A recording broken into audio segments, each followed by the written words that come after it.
This episode is brought to you by Progressive Insurance. Do you ever find yourself playing the budgeting game?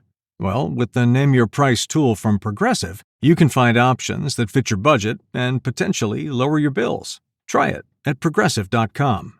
Progressive Casualty Insurance Company and Affiliates. Price and coverage match limited by state law. Not available in all states. All right, guys, welcome back to another episode of Closed Course. I've got my co-hosts Eric Bradley and Liam Johnson, and I'm Nick Mertz.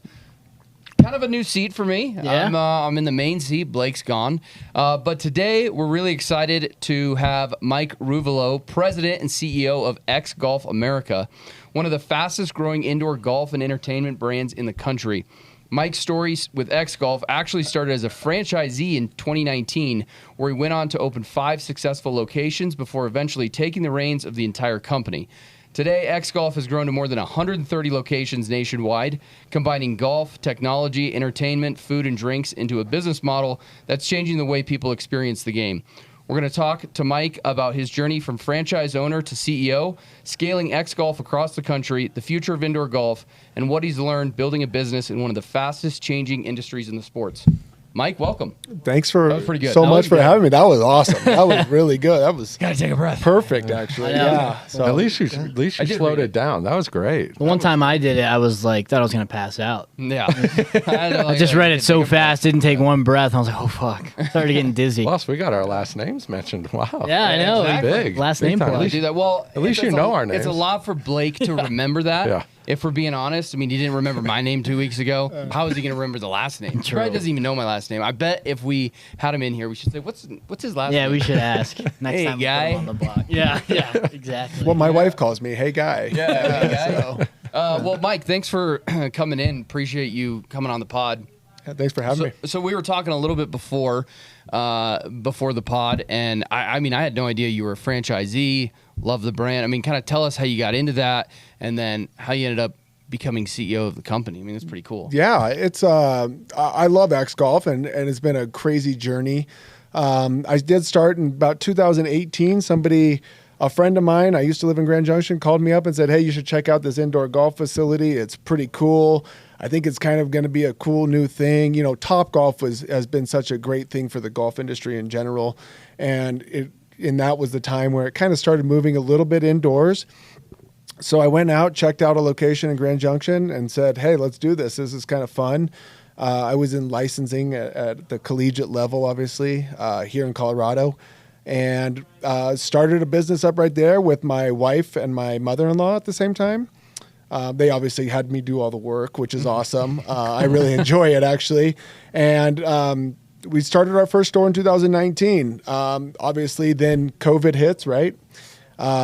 We had plans to do 6 to 8 stores. COVID hits, and it's like, what is the world going to do right now? Everything's closing. All the stores are closing. And then I thought it was really cool at that time to, let's get 2 more stores going. So I ended up opening 2 more stores during COVID. I bought the Grand Junction location that I previously visited, and then I opened one in Greenwood Village, right here in Denver, Colorado.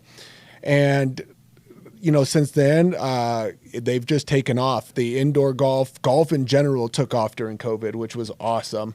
I know you guys have probably seen it at your clubs. You couldn't get a tee time during COVID. No. And now there's wait lists on all these clubs right around the state. And it's just been a crazy journey. And then in 2024, the previous CEO of X-Golf said that I was now up to 5 locations at this time. Said that, hey, would you be interested in taking over the entire business? I think I've got it to where I could get it to, and I see that you could take it to the next level. And our group decided, hey, let's try it. So gave it a try. That was in November of 2024. Wow. It's been a crazy journey since then. Obviously, we're the largest franchise of indoor golf in North America right now. We have about 135 locations around there. I think as far as the ones that do full bar, full food, and all that stuff like that. There are some other ones that don't do any of the bar aspect of things. So they're more the membership model type of thing. So it's been a crazy journey. I love every minute of it. Some days are better than obviously others, but at the end of the day, I don't get to play as much golf anymore, but seeing the success of each individual franchisee is what kind of drives me now. To make it successful. Well, and what's cool is when we were talking is I didn't realize this. There's a lot of different kind of simulator pop-ups, and there's one around the corner from here, and actually there's a couple, but they don't do it like X-Golf, and you have some proprietary technology that's pretty cool that you don't have to. I hate teeing it up and making sure the ball's in the right spot. Oh, it's not in the hitting zone. Right. Didn't register. Didn't register. Get to hit again. Yeah, that's like, they'll do this. We'll go and they'll hit a shank and it didn't pick it up. And it's like, oh, now I get a free hit. That's the rules. It's the sim rules. Yep. But your technology and stuff is unique to what you guys are doing, and that kind of separates you as well a little bit. Right. So ours is laser and camera based, where a lot of other ones are more radar and camera based. As well as ours does have the auto tee feeder as well. So the ball, Eric's played on them quite a bit. The ball, you hit the screen, the ball just funnels down into a collection area, and you don't even see the balls. They go underneath, and then you just hit a button, ball pops up for you. The reason that's so important in indoor golf is everybody's paying per hour or per half hour. The speed of play on that is just so much better. That's a good point. So when you're paying for an hour of golf instead of just paying for 18 holes, well, you want it to be as fast as possible. So the speed of play goes a lot better that way. You're not out there chasing balls. It makes it for a lot more time for beverages. When we play leagues, everybody's having fun and it just makes it more enjoyable from what we've seen that the customers relate to. And that's why they keep coming back to us. Our technology, was developed originally in South Korea. We have the full rights here in North America, so that would be, mostly Canada and the United States. We don't currently have a store in Canada. We're going to get there pretty soon, I think. But that's what makes us unique, I think, is that our technology is proprietary, where others mom and pop shops, they can go out and buy any sim they want. They just pay them a licensing fee of some kind. But you can only get an X-Golf sim at an X-Golf location at this time. That is going to hopefully change in the future as far as at home or in hotels and stuff like that. I'm sure we'll get into that a little bit. But right now, the only ones you can get are those 135 locations throughout the United States. That's pretty cool. Eric, you're going to... Yeah, kind of just wanted to go back because you have kind of an interesting story how you got into this, because you were talking in talks with the NBA and Adam Silver about a G League team, correct? Yeah, I was. Yeah, that was interesting. That's a path that I might be happy I didn't go down. So we got all the way up to Adam Silver, approved on a G League team, my wife and her family essentially. And it was actually the Wizards G League team at the time. So I met with Ernie, forgot their president's name, but it was me, Ernie, Corey Maggette, Al Harrington here in Denver. All these guys, we all met down in Vegas. It all got approved. But then Adam Silver wanted the team owners to buy the teams, the G League teams eventually. So I think he's probably still pushing for them to do that. But it was a blessing in disguise because I'm not a professional golfer. I've turned into a satisfactory golfer, I would say, I like that. It's my level. Yeah. I like to have a lot of fun when I golf. I like to golf with my friends, and I like to talk trash. And you can't do that as a sports team owner. Sometimes. I'm very happy that didn't come to fruition. I probably shouldn't do it as much as I do it right now in my position, but all my buddies, they give it back to me, and that's what makes golf the best. And I played collegiate baseball here in Colorado. I played for the Air Force Academy. So I've just had that competitive model my whole life, and sports model. And I worked in professional baseball, and it's just been, I've never seen the competition, even for us old fogies now, for leagues. And the league prize is, it's a nice prize, but it's a gift certificate and a cool trophy. and we're 40-year-old men fighting over Yeah, it. And right. it's like, is this? My wife is like, really, guys? And I'm like, we like it. So I just put everything on the line for a first place today. you did. For what? First place in a little scramble tournament. Oh, you won first place. Bagger. So Cheat. Yeah. always. It was Bagger. legit 13 under. Legit 13 under. A That- 4-man scramble Hey. from the Reds. Yeah. Yeah. Hey, that won the Pens tournament. Hey, yeah, that's true. That's true. Well, yeah, it's kind of funny how you kind of been in sports and now it's full circle. You're still in sports and you're in golf, something that you love to do. How do you go about expanding franchises? Obviously, you probably get a lot of inquiries. How do you make sure it's the right fit? Is your system better in like cold weather climates? You're talking about doing some more stuff in Pennsylvania.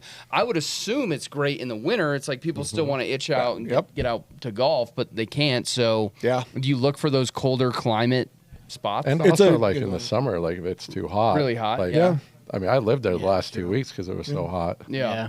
That's an excellent question, and that's what all the new franchisees ask us, right? So, Right. we're predominantly in the colder weather states, but we've seen the last year, the warmer weather states have actually taken off. We have 4 locations in Texas, so Austin, 2 in Dallas, 1 in Houston. We have 3 in Florida now, Tampa, Gainesville, and West Palm Beach, and they just have a little different model than us. They're more consistent throughout the entire year, whereas you will see those big spikes in Fort Collins and Denver. In Denver, when it snows, and Fort Collins, when it snows, the waiting list is about 3 days long. Really? So you can't get in there unless you've booked 3 days out in advance, usually. I mean, the snow here melts crazy quick, right? Sure. And we're golfing in January if we can. Yeah. And this last year, there wasn't a lot of snow. Yeah. Right. The So, last 2 years we've been spoiled here. Yeah. yeah. So, and I golf outside when it's great weather. I mean, I golf as much as I can outside, as much as my wife will let me. If it's 40 degrees and sun's out, I'm playing. Oh, Yeah. exactly. Okay. So we do see those spikes here, but in the Texas areas, I think it gets 120. Like I wouldn't golf outside at 120. No. Yeah. So I think that they seem more steady across the board. And then the northern states, yeah, we do get big spikes. We've got quite a few in Minnesota.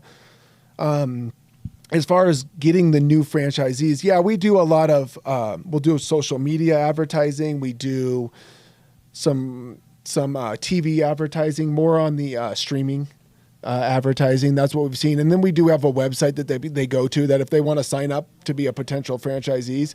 And then we have a director of franchise sales that will vet them essentially and give them the plan, give them the model that we've seen work. Because the worst thing that could happen is you tell someone to sign up for a store, they pay the amount that they have to pay for these simulators, which is quite a bit, and then the whole build out, and then you give them no support going forward. Right. And that's our job. Exactly. Is You got to have the you need to make sure that they're successful, because as a franchise, the worst thing that could happen to us is a store closing. Even one store. So we're only as good as our worst store. And we just don't ever want to see stores close. So that's my main focus, is how do I keep all these stores afloat? And then we have a whole nother team that does, how do we get more stores? And how do we get up to 500 stores? How do we put them in a position to succeed is our essentially. And our whole team all works together. There's such a great team. And most of them started out at the franchisee level as far as working for a local store or something like that. We've got a couple that come on, more the techie guys. They're super good at fixing the sims. Can't even screw in a light bulb. I'm not going to lie. My wife will make fun of me for that because she knows it's true. But they're so good at it, and they're 24/7 support. I mean, our guys are just so great about that. So they'll wake up at 2 a.m. if a store's open at that time. Can they be open that? Yeah, as long as your liquor laws allow it in your state, Really? right? Yeah. I could be open at 2 a.m. here in Denver, but we're not a club. My only thing would be is I wouldn't even say I'm a bar. I'm a golf place that has a bar at it. And we don't do the volume that a bars do. So, and we run it with 2-3 people, maybe max. So most people just come there for golfing. If someone wants to come, if they tell me they want to come and golf at 1 a.m., I will open the store for you. That is fine. And someone will be there to staff it.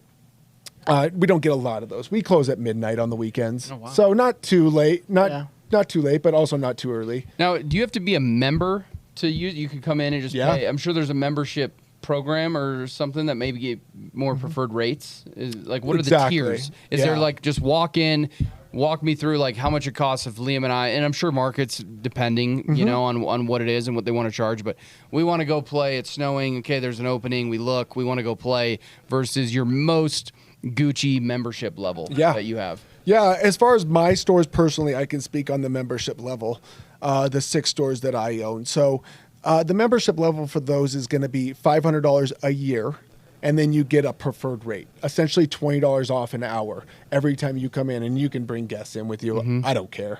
They're going to be sitting there. They're going to be drinking, and you still get to book the time. We don't have any it's not all just exclusive membership like some other models. That doesn't make a lot of sense for me because we get a lot of walk-ins. The walk-in rate is, I don't know, between 40 and 60 usually on average throughout the country.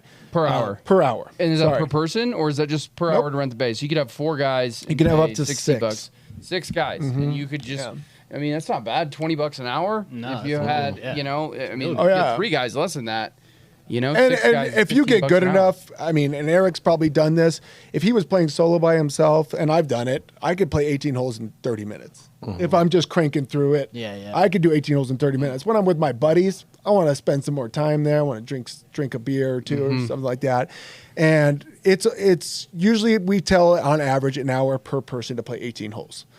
So it does go faster, but if you get 6 guys, it's still going to be 4 or 5 hours, you know, to get that amount of golf you want. Especially you're drinking, bullshitting. Just gambling. And all that stuff, all that fun stuff. So, but it is still fun, and the cart person is at every hole, I guess. The girls at every hole. The cart girl, What's like the handicap level? Do you guys see everybody? Because I know Nick, like he's not the biggest indoor golfer. Well, the reason I have a mental block. You do. With screen golf. You do. As they would call it in Korea. I do. You know, it's screen golf, simulator golf. I don't get comfortable with driver. Maybe we don't have the right space. You saw our sim though, it's tight. And maybe it's a mental block for me. I'm like, I can't hit it well.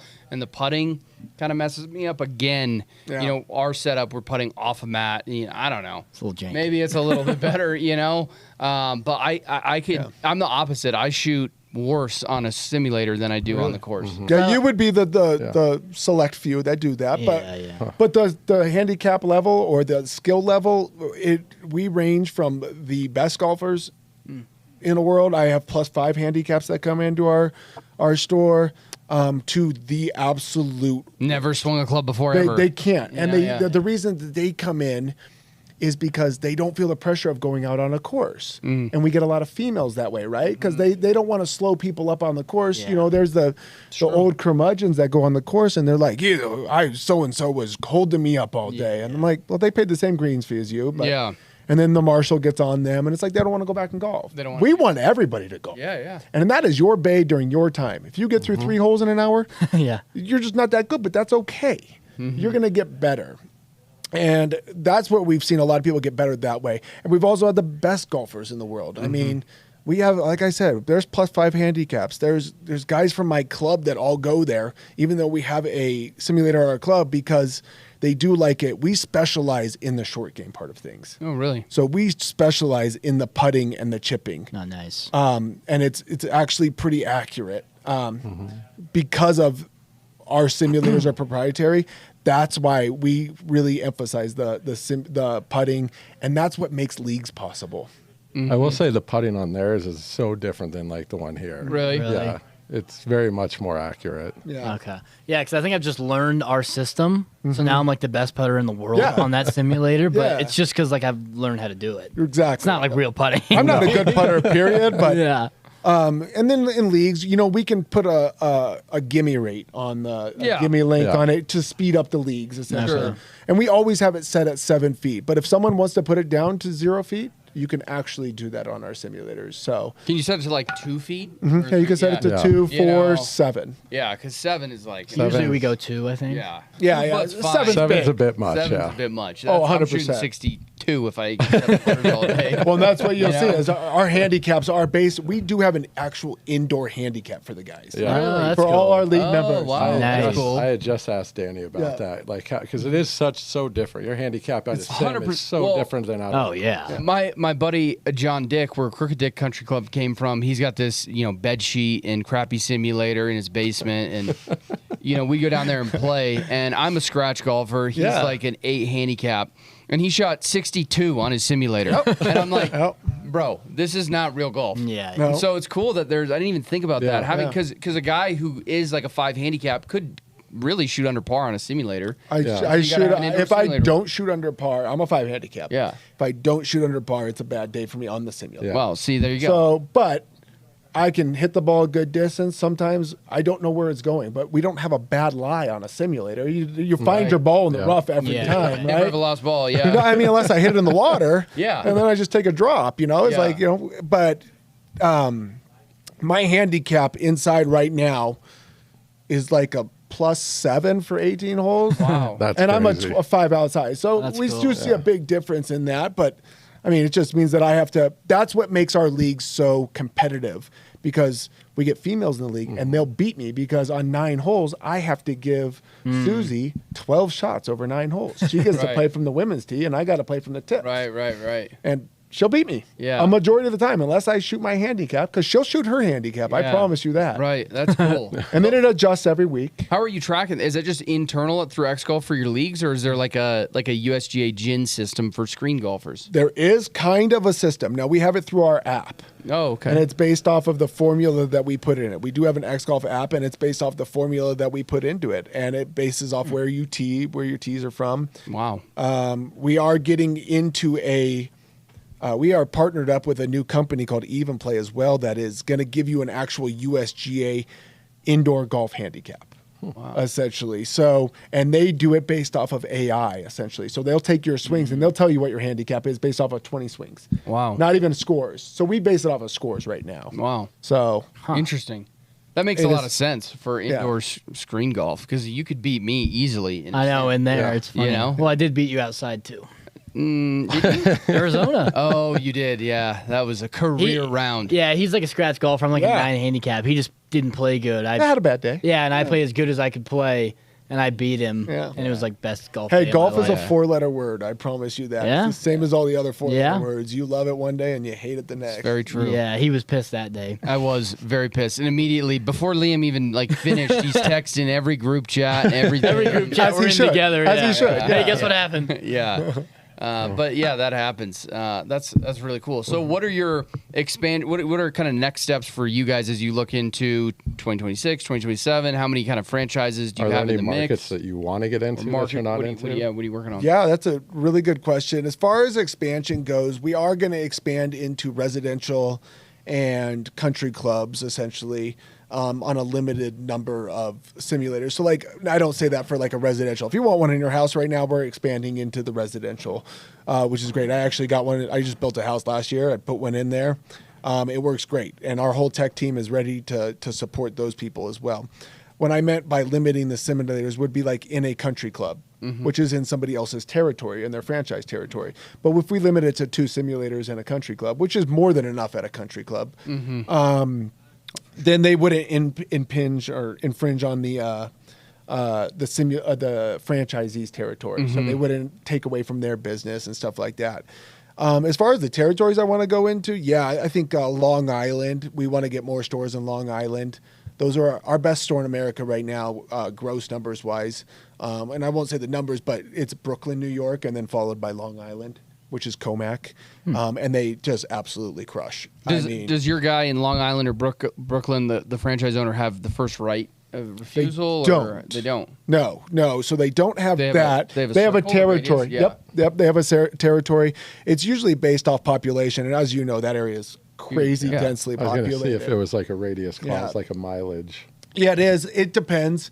Some of them are bigger than others, obviously, and some of them are, they're good. They're all good right now, but we definitely don't want to infringe on their territory that they have. Well, wouldn't the easiest thing for you be to go to the Long Island guy or the Brooklyn guy and be like, hey, let's open another one? Yep. And they've got to, I mean, if they're their best grossing, they got to be like, yeah, I'm trying to find another space and do this or look at, okay. Yeah, and we do that on a probably an everyday basis. I think we have 20 multi-unit franchisees. Wow. So of the 130 locations, I think there's like 45 or 50 stores that are under a multi-unit franchisee, including all 6 of mine, obviously.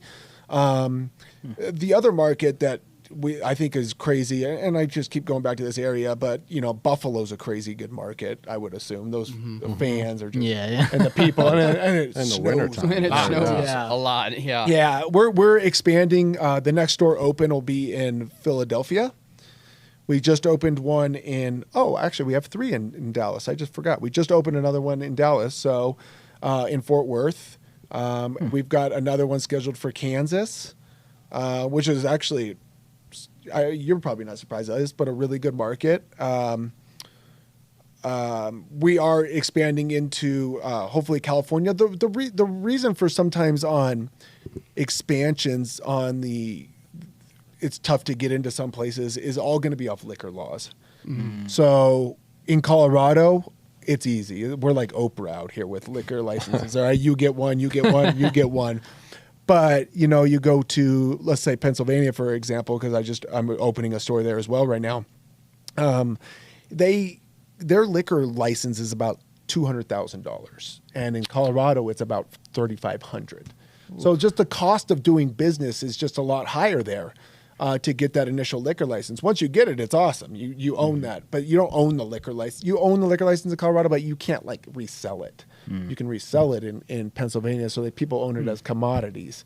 And and there's certain areas that, New Jersey, I'd love to see more stores in New Jersey, but the average liquor license cost is about $750,000 in New Jersey. What? Wow. Because they're all owned by the mob in the past. So they all owned them in the casinos and stuff like that. So we got one. We have a corporate owned store in New Jersey, but we got it out of an estate sale, like a crazy good deal. And it was still, quite big, quite pricey. Wow. But that's the restrictions. Like New York is a great market for a liquor license because you can get them. It's like Colorado. But it's weird the states that are tough on liquor laws. California is super tough on liquor laws. South Dakota might be the toughest. Up there with New Jersey. It's weird. Really? South Dakota's, it's over $300,000 for a liquor license in South Dakota. You can't just go and apply for one and be like, hey, I'm opening up this bar. And really? So if I were to open up a bar and they're doing development, you see there's, a new PF Chang's coming in and all that. They want to get these people in. So if PF Chang's wants to open in South Dakota, they got to pay $300,000. Yep. Wow. That's just crazy in this day. And I bet you, but the problem is with those big corporate conglomerates is they have the ability to do that. The corporate will buy that. They don't franchise those stores out. Sure. Yeah. So they just have a wider footprint right now, and that's good for them. I wouldn't say a problem. That's just their ability to do that is a little bit easier. That's also good for you because if there's a finite amount of liquor license and part of your business is predicated upon having drinks at the simulator.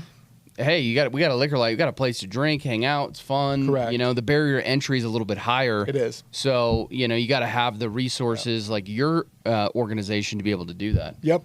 Huh. Wyoming's another one, actually, really weird. I would love to get into Wyoming, but their liquor license is pretty expensive too. I mean, for Wyoming, right? It's like $75,000. But still, it's just like the population. You have to understand we all understand. I mean, Wyoming's the least densely populated state in America. So no one's in Wyoming. I mean, there is nobody there. You can drive hours without seeing a person, right?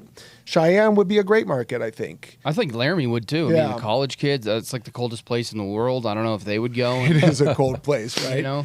The problem with college kids. And you have them in Fort Collins, which is a college town. So, but I don't have it near the campus. Oh, okay. And the reason being is college kids, and I don't want to be rude to them, they don't have money. Yeah. And golf is an expensive sport, right? Yeah. And so, to get into golf and to pay $40 an hour, it could get quite pricey for these kids. And so I think we get a good amount of college kids in Fort Collins, but I would say it's 2%. Okay. 1%. Okay. Really? Yeah. So maybe Our median age is probably between 25 and 55 years old. Usually predominantly male, 75 to 85% male. We get a lot of females recently, which is awesome. I love to see them, and they compete against the males in league, and they win half the time. So because it's all handicapped. So Right. yeah, it's an interesting market. My buddy owns all the college bars in Fort Collins, and just a completely different clientele. That's why he's open till 2 a.m. Yeah. Our clientele ain't awake at 2 a.m. I promise you that. So, For sure. Yeah. What's what kind of balls do you use in the simulator? Yeah. Right now we use the TaylorMade Pix balls because our cameras pick up those designs on it. We're working with a couple ball manufacturers right now because there is a certain design that we would like on the balls that came from Korea that the cameras pick up super well that way and they just read it perfectly. The Pix balls have been the best that we've seen so far. But we're trying to work with a couple manufacturers, TaylorMade being one of them, and a couple others to help us design a ball, and we'll order all the balls because all the balls for all the stores come from our corporate office. So we just ship them out to them. So And how long do they last? That's a really good question. Well, because ours get Ours chewed get up. trashed. They hit the screen. They get I'm like looking at it and yeah. they're Or he's beat hitting it up. in the wall. He's laughing over there. Yeah. I probably go through 15 boxes a year, and each box contains 12 dozen balls. So 144 times 15, and that's for 7 bays. As long as you keep the number of balls in the bay between 25 and 50, the balls don't go through as much. So they don't get broken up as much. So, but we'll have broken balls from time to time, no doubt about it. Once they get beat up enough, and the markings will wear off after a certain amount of time. I would say it's probably around 100 hits per ball. Probably between 100 and 120. I mean, that checks out. Yeah. I mean, we probably play a couple rounds on the ball, and Yeah. by that time, the cover's wearing off. Yeah, we don't use many. You're using a couple dozen. balls. Yeah, we got like 5 Yeah. balls in there. Yeah. Where we have 50 balls in the hopper. So they're only, 6 guys can play and they'll all shoot 80. So that's 480 balls. Well, we got 50 in there. So Yeah, they're all Yeah. only on. you're good. I mean, we don't go through that many balls, which is nice. So, Right. Yeah, but it is a consumable. I mean, It is. Yeah. It's going through 15 boxes a year. So. yep. I was going to ask you, what do you think about, we played it in PGA show, the new simulators that open up. I know they're opening one. The golf zone one. Yeah, I don't know where. I don't know They're where opening that that's one in coming. Nashville, I think. Right? Yeah, I think it is Nashville. Yeah. Have you played those, and like, what do you think that is? I There's so much haven't. space you need for those. Yeah, the space is going to come down to, and I would assume the rent. Yeah. I mean, I assume that can't be cheap. No. Knowing what our facilities are paying for rent in certain locations, and even here in Denver, Fort Collins. I mean, the rent is getting high. I think it's a cool concept. I think it's Yeah. all been brought on by TGL, right? TGL also amazing for golf. I think it's been a really cool thing to just get people interested. We see an uptick in viewership on our stuff when TGL is going on. Really? Yeah, it's wild. We'll see an uptick in That makes inquiries for simulators. Yeah. For franchisees when TGL is going on. So they're not our simulators, but it's a great thing for golf also. And I think that's what Golf Zone is trying to do. I think it's going to be tough. Yeah. I do think it's going to be tough. I think Golf Zone is a very smart company. They think they know what they're doing. I think it's going to be tough to get that amount of space in a certain area and the maintenance on it. And that just seems to get into, the Topgolf territory. And like I said, always from the beginning, I don't think we would be where we're at if it wasn't for Topgolf. But Topgolf is running into problems. Oh, yeah. They Callaway dumped 'em. Callaway dumped them. They weren't happy with that investment. And I was Saturday after the Bananas game. I was driving up there and Topgolf was full. I left a little early because I got some kids, but that was full. So they're obviously doing okay. But the Topgolf facility, the build out is $20 million or more minimum. probably, The Vegas one was, I think, 55 million. That one was crazy. Yeah, the Vegas one was 55, and it's amazing, and I love Topgolf. My wife likes Topgolf, right? But that would be my concern is those going forward is how can you expand on those and I think that the way it's going to go is they're going to come into more of a club-based thing where they're going to have an X-Golf in there. They're going to have 6 pickleball courts. They're going to have an indoor mini putting course or something like that, like that Chicken and Pickle up here. I think that's an amazing concept as well. Like, once again, they're full every time I drive by there. It's insane. The pickleball concept is crazy. It's kind of coincides with us as well, right? So yeah, I think if you combine all those two, I think that might be something to look at. And I know that there's been discussions with some of our ownership group and what that looks like going forward, and there's potential there, I think. Well, and I think too, obviously the build-up's going to cost more, so then you're going to have to charge more per player, and so that cost goes up. And we talk about it at Pins and Aces a lot of the pond's big enough for everyone to swim in. 100%. I'm not dislike any of our competitors. We know they're out there. There's a market for them. There's a market for us. Yeah, there's, like you said, Topgolf has helped your business, TGL.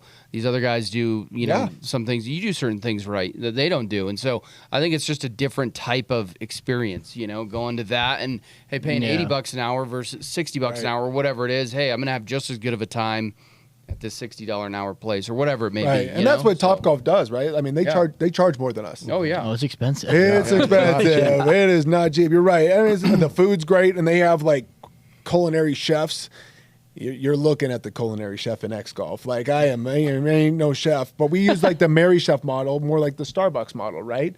So a lot of oven-based food that are a lot of pre-cooked stuff, pizzas, wings. I mean, we're talking bar food here. That people want to buy a bucket of beer. Dinner, they're not going there for dinner. No. You're going to go there mozzarella for a few sticks. beers. Mozzarella sticks. Exactly. Yeah, when you get hungry after 5 beers. Exactly. You've been there. You know what it's like. And I mean, Danny's the chef. yeah, exactly. And Danny, probably a better chef than me. I mean, I struggle mac and cheese, man. It's tough, but I'm not sure. I keep saying I struggle with a lot of things. I'm not sure what I'm good at yet. We'll figure it out eventually. Well, it seems like you're pretty good at something. You got 130 locations. That's pretty cool. When you took over, how many locations did it have when you became president? It was like 120.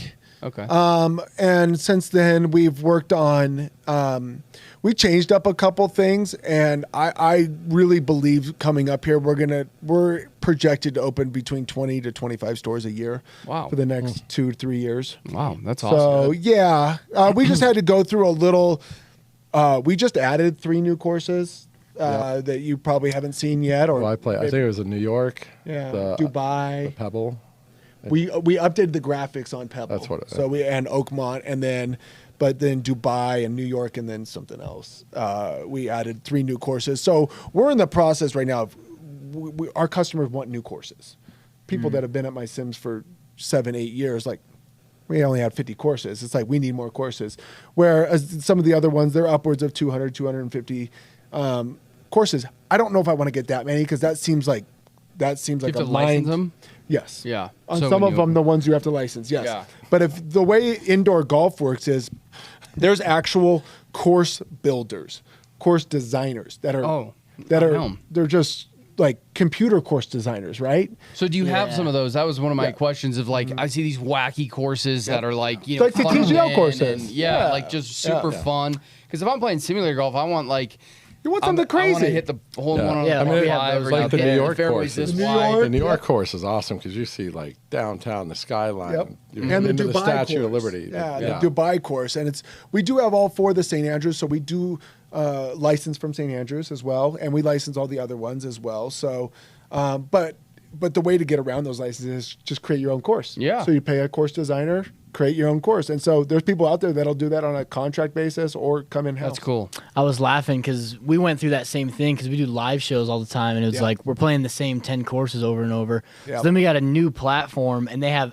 every single course, but it's like a little bit What do you different. choose from? Yeah, there's a It's lot just to like go the through. names, I think they call it like DPC Sawgrass instead of TPC Sawgrass. And it's identical. Yeah. So I don't know. I mean, obviously That's- you don't want to get into that. You're running like a real business, but it's crazy what they do. The only one I would always be, because they will come after you. You don't even have to say the name. We know who it is. We know it. Yeah, we know it, I'm sure. And they will. They've licensed one time in their life, and it was to Tiger Woods Golf 1 year, and they are like pissed that they did it now. they will. You get come sued after every year from that, don't you? Yeah, not last year, which was nice. Oh, but I'm sure. Yeah. Because we sweet talked on PGA Yeah, show. exactly. Yeah, that went over well. They have that one on the thing that we play, Really? and it's identical. Yeah. If they call it something else. Yeah, I think it's called like the city or something, but it's identical. Yeah. It's crazy. Yeah. Well, Nick was talking about all the business stuff. He was telling me before you came on. So we have a segment on here called Caddy Advice. Okay. So if you could give the listeners some advice, could be business related, Sure. golf related, anything. What's some advice that you live by and kind of would like to share with the listeners? Oh, that's a really good question. I've had to work from the ground up from everything I've done. I played college baseball. I don't think I was the biggest kid. I don't think I was the fastest. I actually was a pitcher, so I don't think I threw the hardest.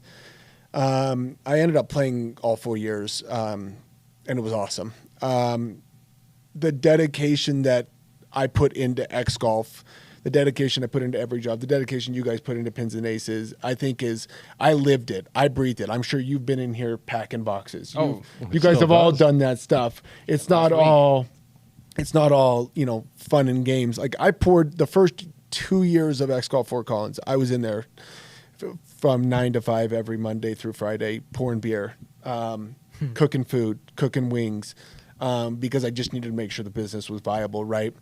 So I guess if you have a dream, like you can do it, but you also have to work for it. You're not going to be given anything. I've been very blessed in my life to have a very fortunate family with a lot of ties, and they're very supportive of me. But I've worked for everything. We've worked for everything we've got, and it's nice to see every job I've done, the effort you put into it is what you get out of it. Mm-hmm. And I love starting from the beginning on everything. I like taking a reclamation project and turning it into a success story. It's kind of what I did with the Grand Junction store. So that would be my thing I'm not the smartest guy at X-Golf. I 100% put my hand up and say that. But you know what? There are the smartest people at X-Golf, and they put in the same amount of effort I do. And everybody's great in their own areas. I think telling or empowering your team to say, you're so good at this, you tell me what to do. Just because I have the title as CEO, I don't really like to portray myself out there as, I'm just, I work for X-Golf. People go, what do you do? I work for X-Golf. That's what I say. I don't tell my job title. I'm not a big title guy. I think they make us have one, obviously, but I love it. I just love the success of the newest person at our company to the most senior person at our company, and the effort that they put in, and so empowering them as well. So those are the two things. That's good. Yeah. That is cool. Oh yeah, golf advice: just drink more. I seem to get better when I drink to a certain point, but I think there's a level to it, for me, and it depends. Like if I have a bad, I'm like, okay, it's time to drink. But if I've got a dial, I'm like, okay, I'm in a good. Yeah, you don't want to get space. to that point. I'm not a huge drinker on the course if I'm playing. Yeah, you're scratch. I don't have to worry about that. Yeah. I've broken par one time in my life, and it's hard to do. It is not easy. Yeah, for sure. Well, we got kind of more of a fun segment as well. So if you could play a round with 3 other people, dead or alive, who would it be? It could be indoor golf. Yeah. It could be outside. Yeah. Dream foursome. Dream foursome. Okay. Really good question, and I know I've thought of this. So Tiger Woods is for sure number one.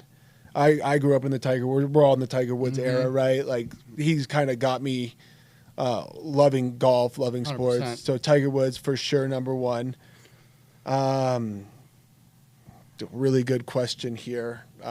Gosh, outside of golf, because I could just pick 3 golfers right now off the top of my head, and they would be 3 of the most random golfers. I have a really weird list of favorite golfers, but third, you know what? I would love. I would, just because I think he would be entertaining.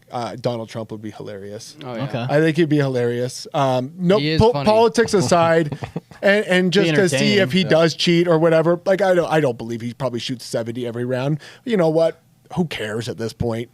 If he wants to win his own club championship, I think that's kind of funny. It's called Fallon, I have it. Right. Yeah. And then, man, dead or alive. I'm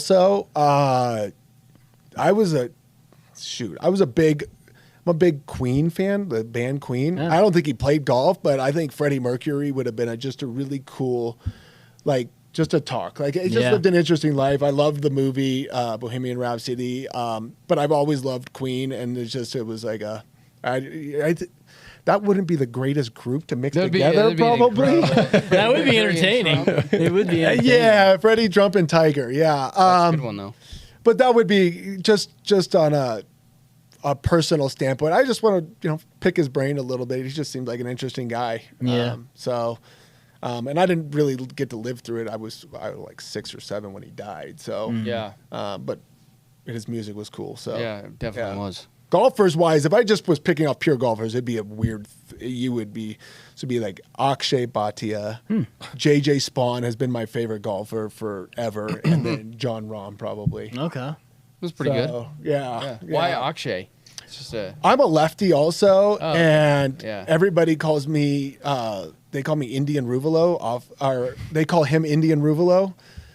Just because I'm a lefty and I swing wild. But I just liked him since he was coming up, because he turned pro like when he was like 16. Yeah, 16 or 17, yeah. Yeah, and I just followed those. I always followed like the young guys, like the Corn Ferry guys. And J.J. Spaun and Jon Rahm were a story that I used to go to Torrey Pines every year.